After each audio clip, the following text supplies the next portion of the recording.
अदालत ने बाइज्जत बरी कर दिया। ऐ दुनिया की अदालतों के जजों, ऐ कानून के रखवालों, ऐ कानून की रक्षा करने वालों, तुमने उस मुल्जिम को 11 साल के बाद बाइज्जत रिहा तो कर दिया। उसके बच्चों ने जो 11 साल अपने बाप से दूर रह करके यतीमी का दर्द सहा, वो 11 साल उस बाप के कौन लौटाएगा?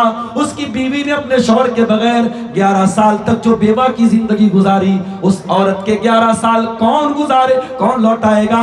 ओ मीडिया वालों, तुमने पुलिस के अरेस्ट करते ही अपराधी घोषित कर दिया, तुमने मुजरिम घोषित कर दिया, और 11 साल के बाद अदालत कहती है वो बाइज्जत बरी कर दिया गया। तुमने उसको जो बदनाम किया, तुमने जो न्यूज पर चैनल चलाई, तुमने चैनल पर जो न्यूज चलाई, तुमने अखबारों में जो हेडिंग चलाई, उसका हिसाब कौन देगा मेरे साथ?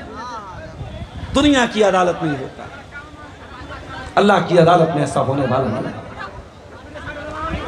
कयामत का दिन ऐसा होगा, बाप बेटे के काम नहीं आएगा, शौहर बीवी के काम नहीं आएगा, कोई किसी के काम नहीं आएगा, सारे लोग नंगे होंगे। और सबसे पहले कपड़ा किसको पहनाया जाएगा? फरमाया व अव्वलु मन युक्सा इब्राहीम अलैहिस्सलाम, सबसे पहले इब्राहीम अलैहिस्सलाम को कपड़ा पहनाया जाएगा। जानते हो इब्राहीम को सबसे पहले कपड़ा क्यों पहनाया जाएगा? क्योंकि दुनिया में जब इब्राहीम को आग में डाला गया था, इब्राहीम के बदन से कपड़ा उतार करके आग में डाला गया था। अल्लाह का खलील आग में डाला गया, उसका अपराध क्या था, उसका जुर्म क्या था, उसका कसूर क्या था? वो एक अल्लाह की इबादत किया करता था, वो तौहीद का ऐलान किया करता था, और इसी अपराध की सजा दी गई इब्राहीम अलैहिस्सलाम को। और इब्राहीम के बदन से कपड़ा उतार करके उनको आग में डाला गया, ताकि जल्दी आग उनको जला डाले, ताकि जल्दी से उनकी त्वचा आग में जल जाए। ये अलग बात है कि इब्राहीम आग में गए और उनके बाल, उनके बदन का एक बाल भी आग में नहीं जल पाया, उनके जिस्म का, उनके शरीर का एक रोंगटा भी आग में नहीं जल पाया।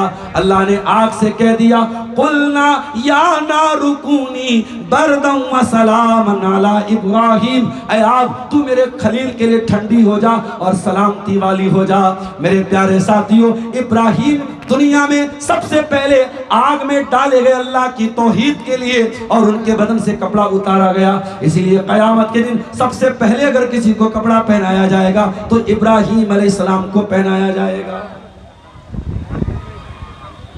आज दुनिया में जरा सी कोई मुसीबत आ जाए, आप देखें, अभी अमेरिका के हमले में भारत के 3 जहाजों पर अमेरिका की फोर्स ने हमला किया है। अभी आज की न्यूज है, उसमें 3 जहाजों में भारत के कई नागरिक मारे गए। उसमें एक ऐसा नौजवान भी मरा है जिसका बाप फलस्तीन में मरने वाले मासूम बच्चों के कत्ल पर सोशल मीडिया पर ट्वीट करता था कि फलस्तीन में जो बच्चे मर रहे हैं, गाजा में जो बच्चे मर रहे हैं, बहुत सही हो रहा है, उसको मुस्लिम से मुक्त कर देना चाहिए। इस्राइल की जय हो, इस्राइल की जय हो। जो बाप ये नारे लगाता था, आज उस बाप का जब अपना बेटा अमेरिका के हमले में मरा है, वो मीडिया के सामने रो रहा है, वो कैमरे के सामने रो रहा है। ऐ दुनिया वालों, जब तुम्हारे बच्चे मरते हैं तुम्हें दुख होता है, तो मुसलमानों के बच्चों के मरने पर खुशी मनाते हो। बहुत सही शेर कहा था, बहुत सही शेर कहा था हमारे हिंदुस्तान के बड़े मशहूर शायर राहत इंदौरी ने, कि लगेगी आग तो घर जद में आएंगे और भी, यहाँ पे सिर्फ हमारा मकान थोड़ी है, यहाँ पे सिर्फ हम नहीं रहते हैं। मेरे प्यारे साथी, कैसी आवाज आ रही पीछे से? आप लोग जलसा कराते हो यार, क्यों जलसे के पास में सब झूला वूला लगाते हो? मत लगाया करो भाई, स्टेज के पीछे हा हा हू कर, बताइए क्या बदतमीजी है भाई। उसको लगवाना ही तो थोड़ा आधा किलोमीटर दूर लगवाओ, स्टेज के पीछे। मैं सोच रहा हूँ बच्चा रो रहा है, क्या बात है, बताइए झूला चल रहा है पीछे। कयामत के दिन की जो बेचैनी होगी मेरे प्यारे साथी, वो आप तसव्वुर नहीं कर सकते, इमेजिन नहीं कर सकते, आप अपने दिमाग में नहीं ला सकते कि कयामत के दिन का हाल कैसा होगा। कुरान करीम का 30वां पारा उठाइए, और ख़ास तौर से 3 सूरतों को गौर से पढ़िए। सूरे इन्फितार को पढ़ लीजिए, सूरे तकवीर को पढ़ लीजिए, सूरे इंशिकाक को पढ़ लीजिए। अगर क़यामत का वीडियो देखना है तो कुरान की ये 3 सूरतें ज़रूर पढ़ लीजिए। इज़स समाउन फतरत व इदल कवाकिबुन ततरत व इदल बिहारु फुज्जिरत व इदल क़ुबूरु बुअ्तिरत अलिमत नफ्सुम मा क़द्दमत व अख़रत। जब आसमान फट जाएगा, जब सितारे बेनूर हो जाएंगे, सितारों की रोशनी खत्म हो जाएगी, जब समुद्रों को खौला दिया जाएगा, जब कब्रों को उखाड़ दिया जाएगा, कब्रों से मुर्दे बाहर निकल जाएंगे, उस दिन इंसान को पता चल जाएगा माँ कद्दमत व अख़रत, उसने आखिरत के लिए क्या किया, दुनिया के लिए क्या किया। हम और आप तो सिर्फ दुनिया के लिए जी रहे हैं। मकान कैसे अच्छा हो जाए, आराम से बैठे, तकरीर को चलने दे, मुकर्रिर डिस्टर्ब होता है, आप शोर मचाएंगे, आप इधर उधर भागेंगे, मुकर्रिर डिस्टर्ब होगा। तकरीर को के दरमियान मुकर्रिर को डिस्टर्ब नहीं होगा। आप लोग बैठ जाओ भाई, खड़े मत रहो, बैठ जाओ, जगह है, बैठ जाओ, आराम से बैठो। या अय्युहल्लज़ीना आमनुत्तकुल्लाहा हक़्क़ तुक़ातिह वला तमूतुन्ना इल्ला व अंतुम मुस्लिमून। या अय्युहन्नासुत्तक़ू रब्बकुमुल्लज़ी ख़लक़कुम मिन नफ़्सिन वाहिदा व ख़लक़ मिन्हा ज़ौजहा व बत्त मिन्हुमा रिजालन कतीरन व निसाअ वत्तक़ुल्लाहल्लज़ी तसाअलून बिही वल अरहाम इन्नल्लाह काना अलैकुम रक़ीबा। या अय्युहल्लज़ीना आमनुत्तकुल्लाह वक़ूलू क़ौलन सदीदा युस्लिह लकुम अअमालकुम व यग़फ़िर लकुम ज़ुनूबकुम व मन युतिइल्लाह व रसूलहु फ़क़द फ़ाज़ फ़ौज़न अज़ीमा। अम्मा बाद फ़इन्न ख़ैरल हदीथ किताबुल्लाह व खैरल हदी हदी मुहम्मदिन सल्लल्लाहु अलैहि वसल्लम व शर्रल उमूरि मुहदसातुहा व कुल्ल मुहदसतिन बिदअह व कुल्ल बिदअतिन दलालह व कुल्ल दलालतिन फिन्नार। अऊज़ु बिल्लाहि मिनश शैतानिर रजीम। बिस्मिल्लाहिर्रहमानिर्रहीम।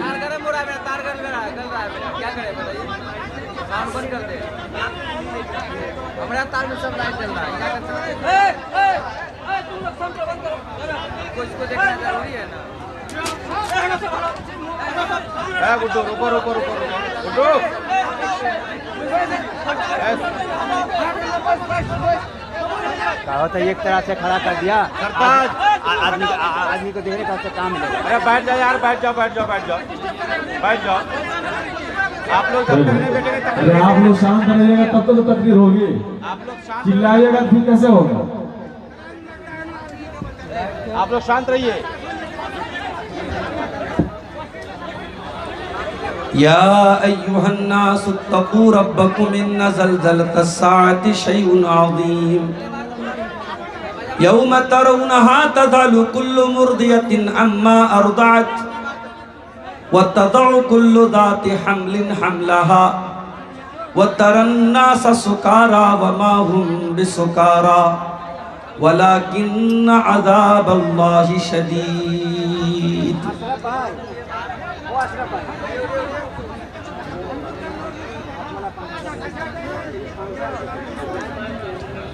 खौफ़े खुदा में अश्क बहाना सबके बस की बात नहीं।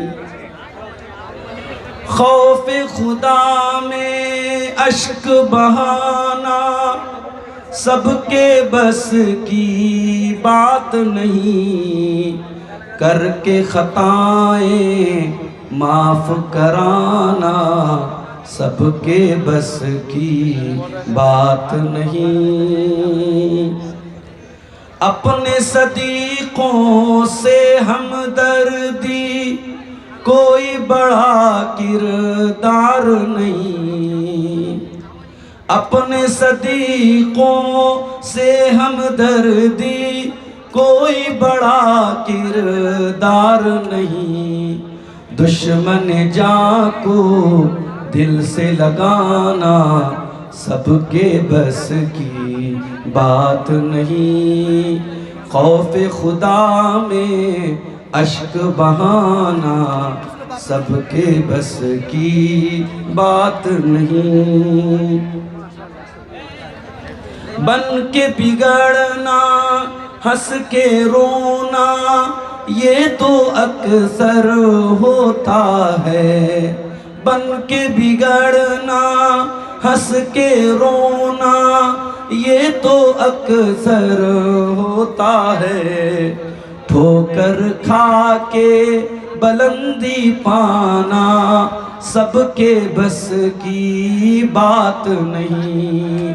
खौफ खुदा में अश्क बहाना सबके बस की बात नहीं। कौसर से धुतकारा जाना बेशक समरे बिदअत है। कौसर से धुतकारा जाना बेशक समरे बिदअत है।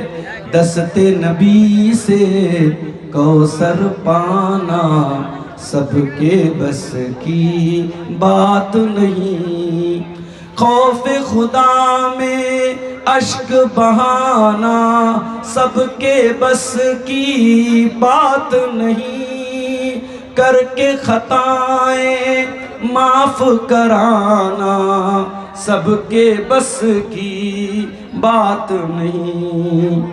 हुब्बे नबी के नारे लगाना सबको अच्छा लगता है। हुब्बे नबी के नारे लगाना सबको अच्छा लगता है। सुन्नत नबवी को अपनाना सुन्नत नबवी को अपनाना सबके बस की बात नहीं। खौफ खुदा में अश्क बहाना सबके बस की बात नहीं। करके खताएं माफ कराना सबके बस की बात नहीं। मोहतरम उलमाए किराम, बुजुर्गों और दोस्तों, नौजवान साथियों, माँ और बहनों, प्यारे बच्चों, आज का ये प्रोग्राम जून की 12 तारीख को कई महीना पहले ही मुतय्यन हुआ था और ये सोच करके मुतय्यन हुआ था कि जून के शुरू में आमतौर से बारिश का सीजन नहीं होता है, प्रोग्राम सुकून के साथ हो जाएगा। लेकिन कल जब मौसम बिगड़ा और जोरदार बारिश हुई, मैं बनारस में था, मैंने फोन किया यहाँ मदरसे के जो टीचर हैं, उस्ताद हैं, जो हमसे राब्ते में थे, मौलाना उमर फारूक तैमी साहब। मैंने उनसे पूछा कि प्रोग्राम का क्या मामला है। उन्होंने कहा शेख पूरे फील्ड में पानी भरा हुआ है, जलसा होना बहुत मुश्किल है। शाम को मीटिंग होगी और हम आगे की कोई तारीख डिसाइड करेंगे। फिर कल शाम को फोन आया कि बारिश तो रुक गई है, मौसम भी ठीक लग रहा है और आगे पता नहीं कौन सी तारीख हमें मिले और उलमा फिर हमें मिले ना मिले, लिहाजा जलसा कल अपने टाइम पर होगा। और आप यकीन करें, जिस तरीके की कल बारिश हुई थी और जैसा पानी यहाँ पे जमा हुआ था, ये इस गांव के नौजवानों की हिम्मत और मेहनत की हमें दाद देनी पड़ी। उन्होंने पूरा पानी निकाला, जलसे की फील्ड को प्रोग्राम के काबिल बनाया और माशाअल्लाह बहुत बेहतरीन जलसा मुनक़िद हुआ। अब लाइट में अगर कुछ गड़बड़ी हो गई या मैनेजमेंट में कोई कमी आ गई, हम जानते हैं तमाम चीज़ें जलसे वालों के हाथ में और कंट्रोल में नहीं होती है मेरे साथ। मैं खुद 11 बजे मौलाना उमर फारूक साहब से मेरी बात हुई थी, 11 बजे मुझे हर हाल में गित्ता बाड़ी छोड़ना है, 3 बजे मुझे ट्रेन पकड़नी थी। और जब मैंने देखा जलसे में इतना लेट हो रहा है, मैं वापस जाने लगा था। लेकिन फिर मौलाना ने कहा कि आप जाएंगे लोग मुझे गालियां देंगे, और मुझे वापस जाते हुए बहुत सारे लोगों ने देखा भी था। मैंने सोचा इतने दिनों से प्रोग्राम में नाम चल रहा है, इश्तिहार छपा है और लोगों ने देखा भी, अब्दुल गफ्फार साहब आए हैं और फिर बगैर तकरीर किए चले जाएंगे, फिर एक मसला खड़ा होगा, बातें होंगी। मैं अपनी ड्यूटी को खतरे में डाल करके आपके सामने बैठा हूं। मुझे मालूम है मैं टाइम से पटना पहुंचना बहुत मुश्किल है, 3 बजे ट्रेन है और 11:30 सवा 11 हो रहा है। मेरे भाइयों, मैं बहुत ज़्यादा वक्त आपका नहीं लूँगा, हमारे पास और भी उलमा हैं और प्रोग्राम इंशाअल्लाह फजर की अजान तक चलेगा। मैंने आपके सामने कुरान मजीद की 2 आयतें पढ़ी हैं, सूरतुल हज की पहली और दूसरी आयत। सूरह हज की ये 2 आयतें हमारे सामने क़यामत के दिन का नक्शा खींचती हैं। आज जून की 12 तारीख है, मैं इस पिंडाल के नीचे बैठा हूं, पसीने से तरबितर हो रहा हूं, हमसे गर्मी बर्दाश्त नहीं होती। दोपहर में जब कड़ी धूप निकली हो, हम घर से निकलते हैं गमछा पहन करके, गमछा ओढ़ करके, बाइक चला रहे तो हेलमेट लगा करके, सनग्लास पहन करके हम निकलते हैं। जबकि ये सूरज 9 करोड़ 30 लाख मील की दूरी पर है और सूरज का प्रकाश डायरेक्ट हम तक नहीं पहुंचता है। सूरज की गर्मी को, आसमान के ऊपर एक ओजोन लेयर है जो सूरज की गर्मी को बहुत हद तक अपने पास रोक लेती है और बहुत कम गर्मी हम तक पहुंचती है। आप गौर कीजिए, 9 करोड़ 30 लाख मील की दूरी पर यह सूरज है जिसकी गर्मी पूरी हम तक नहीं पहुंच रही है, ओजोन लेयर में रुक जाती है। उसके बाद जो थोड़ी बहुत गर्मी पहुंचती है वो हमसे बर्दाश्त नहीं होती। हम कड़ी दोपहर में घर के बाहर नहीं निकलते, घर में पंखा में, एसी में, कूलर में सोते हैं। जरा तसव्वुर करो मेरे प्यारे साथियों, क़यामत का दिन कैसा होगा। अल्लाह के प्यारे नबी फरमाते हैं, तुदन शम्सु यौमल क़ियामति कमिक़दारि मील। सूरज 1 मील की दूरी पर आ जाएगा। 1 मील यानी 1.6 किलोमीटर, 1.5 किलोमीटर की दूरी पर सूरज आ जाएगा। पसीने का ये आलम होगा। अल्लाह के नबी फरमाते हैं, कोई टखने तक, कोई घुटने तक, कोई कमर तक, कोई सीने तक, कोई मुंह तक, कोई पूरा का पूरा पसीने में डूबा हुआ होगा। दुनिया में गर्मी का मौसम आता, आप कॉटन का कपड़ा पहनते हैं, आप मिक्स कपड़ा नहीं पहनते, आप ऐसा कपड़ा नहीं पहनते जिसमें हवा पास ना हो, आप कॉटन पहनते हैं, भारी भरकम कपड़ा नहीं पहनते। लेकिन जरा तसव्वुर करो मेरे प्यारे साथियों, कयामत का दिन होगा, मैदान महशर में तमाम के तमाम लोग नंगे लाए जाएंगे। इन्नकुम तुहशरून यौमल क़ियामति हुफ़ातन उरातन गुरला। ओ लोगों, तुम कयामत के दिन नंगे बदन आओगे, नंगे पैर आओगे, और जिस तरीके से माँ के पेट से पैदा होते हो, मुसलमान का बच्चा भी, गैर मुस्लिम का बच्चा भी बगैर खतने के पैदा होता है। कयामत के लिए अल्लाह ताला सबको बगैर खतने के उठाएगा, जैसे माँ के पेट से पैदा हुए, नंगे बदन, नंगे पैर और बगैर खतने के अल्लाह ताला उठाएगा। अभी नबी ने इतना ही कहा था, हजरत आयशा कहने लगी, अय अल्लाह के रसूल, आप कह रहे हैं सारे लोग नंगे होंगे, अर्रिजालु वन्निसाउ जमीया। वहां तो लेडीज का इंतजाम अलग नहीं होगा, वहां तो औरतों के लिए पर्दे का इंतजाम नहीं होगा। अय अल्लाह के नबी, जब मर्द भी नंगे होंगे, औरतें भी नंगी होंगी, तब तो बड़ा मुश्किल का आलम होगा। लोग एक दूसरे की शर्मगाह देखेंगे, लोग एक दूसरे का सतर देखेंगे, लोग एक दूसरे की बॉडी को, एक दूसरे के शरीर को देखेंगे। तुम लोग हल्ला करोगे यहाँ से वैसे बोल रहे हैं ना।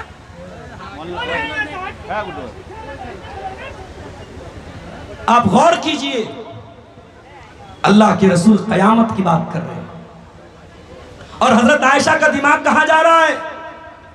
वो ये सोच करके चिंतित हैं, वो ये सोच करके टेंशन में हैं कि मर्द और औरत सब इकट्ठा होंगे तो बड़ी बेशर्मी होगी, बड़ी बेहयाई होगी। आज अफसोस के साथ कहना पड़ता है, आज हमारी कौम की लड़कियों के अंदर से, हमारे कौम के लड़कों के अंदर से सबसे ज्यादा अगर किसी चीज की कमी अगर पाई जा रही है वो शर्म और हया है। मेरे प्यारे साथी, मैं शादी ब्याह की बात नहीं करूंगा, मैं मेले ठेले की बात नहीं करूंगा, मैं मार्केट और बाजारों की बात नहीं करूंगा, वहां क्या होता है।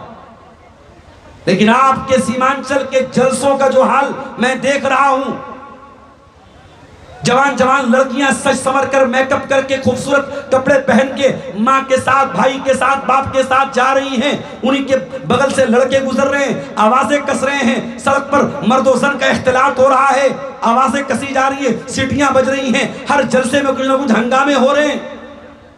इस सूरत हाल पर और इस परिस्थिति पर भी हमें गौर करने की जरूरत है मेरे साथ। हर लड़के के हाथ में मोबाइल है, हर लड़की के हाथ में मोबाइल है, सोशल मीडिया है, इंस्टाग्राम है, स्नैपचैट है, फेसबुक है, व्हाट्सएप है।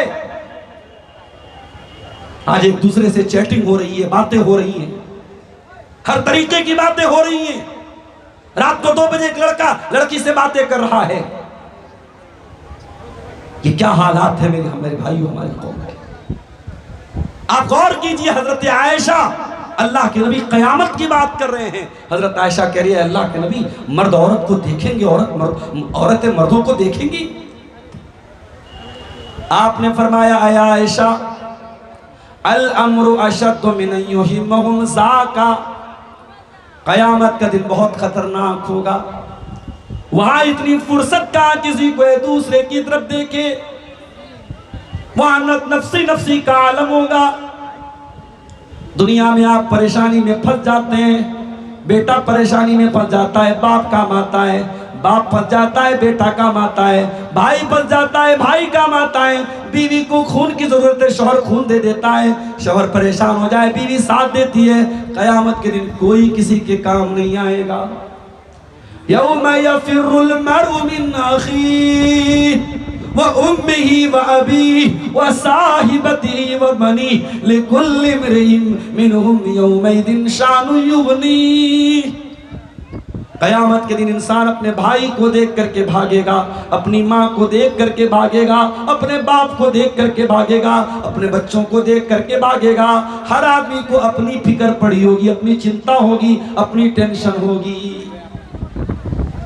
बल्कि वहां तो उल्टा मामला होगा, वहां तो बाप ये सोचेगा, अरे अल्लाह मेरे बेटे को अजाब दे दे, मुझको छोड़ दे। बेटा सोचेगा, अल्लाह मेरे बाप को पकड़ ले, मुझको छोड़ दे। भाई कहेगा, अल्लाह मेरे भाई को पकड़ ले, मुझको छोड़ दे। यवद्दुल मुजरिमु लौ यफ्तदी मिन अज़ाब यौमिदिन बिबनी व साहिबतिही व अखी व फसीलतिही अल्लती तुवी। अरे अल्लाह मेरी बीवी को ले ले, मुझको छोड़ दे। अरे अल्लाह मेरे बच्चों को ले ले, मुझको छोड़ दे। मेरे खानदान को ले ले, मुझे छोड़ दे। अल्लाह फरमाएगा, कल्ला, ऐसा हरगिज होने वाला नहीं है। हमारी अदालत में जो अपराधी होगा, जो मुजरिम होगा, जो कसूरवार होगा, उसी को पकड़ा जाएगा, किसी भी कसूर को नहीं पकड़ा जाएगा। ये तो दुनिया की अदालत में होता है, ये तो दुनिया की अदालतों में होता है। पुलिस आई, अरेस्ट कर लिया, न्यूज में, मीडिया में न्यूज आ गई, अखबार में न्यूज आ गई, फला को आतंकवाद के जुर्म में पुलिस ने पकड़ लिया। 10 साल 11 साल वो इंसान जेल में रहा, बीवी अपने शौहर से दूर रही, बच्चे माँ बाप से दूर रहे, और 11 साल के बाद